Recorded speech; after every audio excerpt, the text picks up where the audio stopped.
When I was in junior high, I did an internship to learn what it was like to be a pastor. And what is the first thing they did on my very first day? They took me to a hospital to do hospital visits. So 13-year-old Kyle is going into the hospital and visiting with and praying with sick people.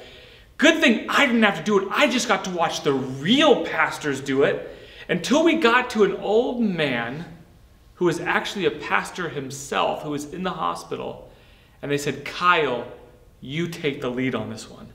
I was so nervous. Here's an old guy in the gown. You've got all the monitors, the contraptions, all this, the nurses going back and everywhere. And I'm just like, I'm so incredibly nervous. And all I start doing is grabbing onto the side of that bed, like grabbing on for my dear life, like I'm going to be hauled out of there by a tornado. Why? Because I'm so uncomfortable. And there's all these noises that I continue to hear. And in the middle of this, the guy is moving up and down, back and forth. Oh my gosh, what's he doing? I'm like, why is he being so weird? Why is he moving his bed? Like, what is going on? And in the middle of me listening to him and praying for him, I realized the reason his head was going up and down was I was so nervous. I was grabbing the side of the bed and adjusting his back up and down, up and down. And here I am coming to pray for this sick elderly man, and I'm taking him on a roller coaster ride in his hospital bed. But I didn't know what I was doing.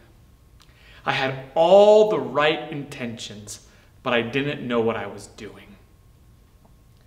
You see, this reminds me of one of Jesus' last words. You see, in this Holy Week, we're leaning into Jesus' last words on the cross. And one of his famous sayings is this. It says, Father, forgive them, for they know not what they do. Father, forgive them, for they know not what they do. And what I want to tell you here, friends, is I tell you this silly story to make a serious point, that God's forgiveness is bigger than you ever realize. You see, Jesus doesn't stop and wait for you to apologize. He initiates forgiveness even before you realize you've made a mistake. And just like me, I made a mistake. I was trying to do the right thing and I did the wrong thing, and I would not have known it. Why? Because the man was so gracious, he didn't even tell me.